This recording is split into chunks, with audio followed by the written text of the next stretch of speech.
Combining tactical RPGs and deck builders has been done a few times over the years, some better than others. But due to the layers needed to make one, generally only serious developers try, which means the minimum quality is usually decent enough. So when an email about dungeon drafters hit my inbox, I was an instant request for a press key. Well, after I tried the free demo at least. The Dungeon Drafters demo does prep you a little bit for the combat, but for the most part leaves out the real meat and potatoes of the game, which is its exploration, deck building, and standard RPG bonus stuff. None of which is groundbreaking, but in the case of Dungeon Drafters, it is fairly well executed. And while there is plenty to do, you're never forced to interact with anything outside of the main story to progress, and there's even a lot you can do before that. The story is thankfully fairly straightforward in that respect. You are a low-ranking character in a journey to an island to deal with the perceived big bad that has revived the power of the Stranger. The Stranger basically being a destabilizing element compared to the 4 primary elements that serve as the card classes in your starter decks. When we start out, we choose our basic character that will have a dual element starter deck, though after playing through, I would say just choose the one you like the aesthetic of, since you can very easily swap your deck out for any element you want after you get playing for a bit at least, and the starting character just serves as your icon with no influence on your abilities. Though I wish it was a bit more clear about this going in, it's not a big deal. I enjoy most of the character designs anyway, but I would have chosen the rabbit guy on the right if I knew this. After that, we get the cutscene where our ship gets destroyed by a storm and we wash up on shore, a shore that will seem very familiar to you if you played the demo. This is where we learn the basics of gameplay, and when you ultimately die, as most people will with the starter decks, you get warped to the town hub to begin your adventure proper and gain access to all the tools you'll need to progress through the game. This town will serve as your hub for quests to gain new cards, as well as to gather equipment, news, and even enjoy most of the side activities available in Dungeon Drafters, ranging from fishing to the arena. Though the dungeons themselves do contain both puzzle rooms and even fishing spots from time to time. It is worth noting, it feels generally like the fishing minigame was put in place to help you out in case you were struggling to advance to one part of the game or another, since it's a fairly reliable source of decent bit of gold find, as well as packs of cards if you're able to snag them. And while the tally screen for all the fish you catch can get a little repetitive after a while, as can traveling the world, the overall segment was short enough to not overstay its welcome, and I generally did it between each hop into the dungeons just for some extra money. Also in town at the beginning, you'll have access to masters from the 4 main factions that will give you quests to unlock free cards, decent gold rewards, and achievements. These quests being really handy for learning the ins and outs of your elements if you don't want to just experiment on your own. You also have access to a Curio merchant who will go and explore islands to find trinkets that will give you various buffs whenever you're out in the wild. Though you can only equip one of these at a time, there are quite a few out there, though I often defaulted to the basic regeneration one after the battle for most of my decks. The rest of the merchants are fairly straightforward, with a card merchant where you can buy copies of cards you already discovered, with the exception of super rare ones which are your 4 stars, as well as a rune merchant that will let you get various buffs through the rune slots, though you need to be careful since rune slots also determine what cards you can take, since the elemental runes you have determine your ability to wield higher level cards of that faction. So when building a deck, if you want to use, say, Fireball, you need 3 red runes to be able to add it to your deck, so that's 3 of your rune slots dedicated to just that element. And it of course gets more complicated as you add more elements, or even later on start adding the stranger cards to it if you decide to ignore the warnings of the townfolks. Though they are only bothered by it so much, since there is a stranger merchant that eventually shows up in town, albeit protected by the person who manages the revival platform. And later on, much later on in fact, you will gain the ability to equip a multi-elemental rune that serves to cover all of these, but it is expensive and comes with the penalty of amplifying the damage you take significantly. So it isn't something you'll use likely too often,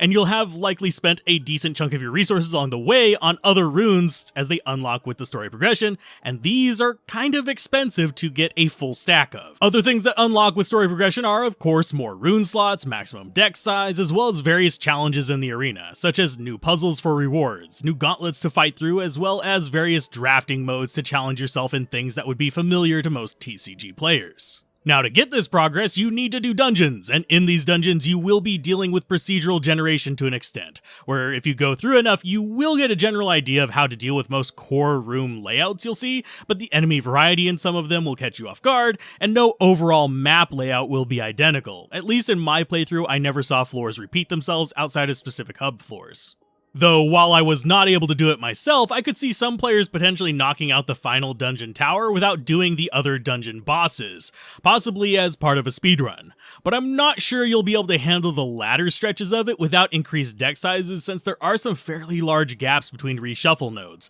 where I was even running out of cards with a 100-card deck that made the RNG insane, requiring quite a bit more luck to progress, especially on floors 30 and up. Now, another reason you'd want to consider doing that is actually the game introduces a difficulty mechanic. That is, when you complete a dungeon, just the boss battle in it, a miasma slot fills on all future dungeons, increasing the rate of special events happening. And these are usually a detriment to you, so it basically becomes beat a dungeon boss, get an extra rune slot, get an extra 10 card limit on your deck, and increase the difficulty of all dungeons. Then choose your next dungeon to farm. This is interesting since it basically means you can do the dungeons in any order you want, and then the other dungeons will increase in difficulty by spawning special, more dangerous enemies from the tower, and also randomly disabling various recovery points in the dungeon with an increased rate for both of these as you progress further into the list and get more miasma. Now, there are also dungeon-wide puzzles in each of the area to unlock an extra treasure room,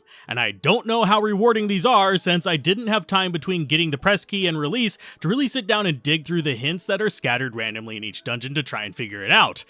Though I would wager it's mostly an upscaled version of the normal puzzle room bonuses, which is often money and card packs, though given it's on the boss floor, I would not be surprised if there are gems too. As far as the actual dungeons themselves, outside of all this, they each follow the theme of their element, often having a primary and secondary element that they are more prone to dropping packs for compared to the other factions. So farming one to round out a card set is not unheard of. For example, I loved the Oracle set, so I did farm a bit more of that than the other factions, since it has some mechanics for duplicating and multiplying cards, as well as summons, which I found really enjoyable, in spite of their derpy AI. This theming also goes to the room puzzles, enemies, and atmospheric effects of the dungeon, the magma zone favoring lava, steam baths, explosives, and samurai themes, while the water zone obviously favors water, but also shifting positions, undead, and pirate themes. The desert and ice areas also have similarly specific and distinct themes, like the desert one being Roman-era coliseums and mummies, while the tower itself sort of evolves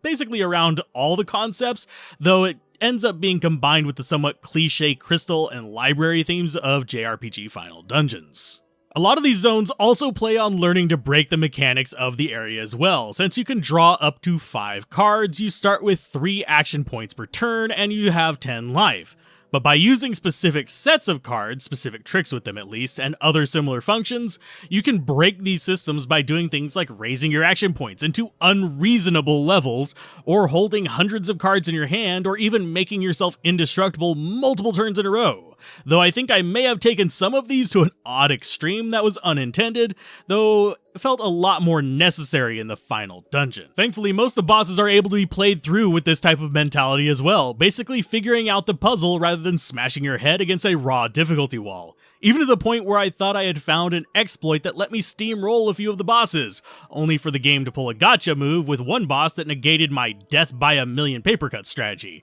resulting in me having to bring out the big guns that deal more than 1 damage per hit. So there will always be at least some roadblock to the exploits, and then it becomes a game of figuring out the way around it, which in my case was substituting my entire summoning backlog of about 40 cards with my heaviest melee skill for my character and going to town with it, knocking out entire life bars every turn. So I was glad I went red-blue that run. And in a nice twist, for just as varied as your tricks are, the enemies are equally as varied, pulling out pretty much every trick in the book I can think of that works in a tactical RPG. From spawner enemies to grenadiers to teleporters, big guys that throw enemies at you, guys that explode when they die, to others that try and push and pull you in different directions. There are even enemy summoners and healers that start pulling the shenanigans I was pulling on them with lures, charms, and swarms. And yes, you are prone to all of the same status effects as the enemies unless you wear specific runes to defend against them. And even most bosses are prone to a good number of them, with Lure being my go-to for bosses to control their fairly nasty AoEs and special skills, or use decoys to pull in their petrification spells. I think the only status effects I didn't like enemies using, and this was only because of how they were used in the final dungeon, are Sleep and Stun. This is because on enemies, it simply affects their AI. Sleep makes them not act until hit, and Stun just knocks them out for a turn. They just don't act while under these effects. But for the player character, they can actually cause mass discards. In the case of some of the sleep effects, it will cause you to discard all of your temporary cards, while some of the stun effects enemies use will cause you to discard all of your physical cards, which is the main reason the end dungeon was burning through 100 card decks like crazy, since you can only dodge so much. And later on, even seeing the enemy attack zones, you will run into a number of situations where it is literally impossible to avoid getting hit by something. So you have to choose what you would rather be hit by. Now, in all of this, I will sing the game's praises. There's a lot to love here, and there's a reason I was able to put so many hours into it over such a short span of time. I was having a ton of fun with it, and will probably play more of it even after this review is done because I enjoy it. But it is not without its flaws. As mentioned, mass discard effects are a thing, which is frustrating as hell, since while you draw to full at the start of a battle, you only draw one per turn without specific gear in battle. But there were also situations where it would spawn unsolvable puzzle rooms due to the enemy composition, or rooms that spawned infinite enemies that I don't think I could have solved without my swarm tactics at the time, since it was spawning enemies that take 2 or 3 hits per turn to kill due to the multiple life bar system, which, while a cool idea, should not be on an endlessly spawning cycle, especially whenever you only have 3 action points per turn on anything but green. And a few other things of just, this isn't hard, it's just unfair and tedious. And oddly, I think a lot of that could have been solved if there was an actual character equipment system to let you upgrade your base attack damage, AP, or card draw in addition to Curios. I would gladly give up some life for more damage, or give up card draw for more action points, for example, just as base character traits, though I never saw these crop up as Curio options, but they could have potentially been on some of the ones I didn't find before beating the game, since there are quite a few and I only found a few dozen. The other major gripe is bugs, and this may have been partly based on how I was playing, since I was intentionally looking at ways to break the game, and hopefully some of these have been fixed on release because I was even seeing active changes to the press version as I was playing, with interface improvements and such, but I was able to get into soft locks quite a bit, totaling about a dozen over the course of 30 hours, mostly due to the neutral units being moved or transformed and not knowing how to spend their turn, or by forcing summons or units into locations they didn't like, such as down pits. This is mostly because you cannot interact with things while enemies are taking their turns, and if their AI locks up, you're stuck being forced to restart the game with an Alt F4. Like I said, these have probably been fixed and were tied a lot to how I was playing, which relied heavily on summons, hex, and charm, as well as card duplication skills for the vast majority of it until the last third of the game, where I stopped noticing these nearly as much since I played a more normal deck out of necessity. If I had a wish list for this game though, I would wish for that weapon slot that I mentioned earlier in addition to Curios to let you boost your basic attack a bit so you burn less cards in that final dungeon and can fight a certain low damage immune boss even if you were all action and summon focused. I would also want to see the last dungeon be given a few more card restock bits from floor 30 and up, since it really does take a hard shift towards needing floods of cards to proceed forward thanks to much larger enemy life pools and just how big the battles get, so you end up with heavier RNG decks rather than tightly tuned decks like you use the rest of the game. But overall, I enjoyed my time with Dungeon Drafters, and it's oddly going to be put on my list of games I go back to regularly in spite of my minor issues with the weird endgame difficulty spike and a handful of bugs. The actual solid design and fun gameplay loop more than make up for this, and it makes me want to play more of it in the future, so don't be surprised if you see it eventually hit the extremely uncommon 100 plus played hours on my Steam page.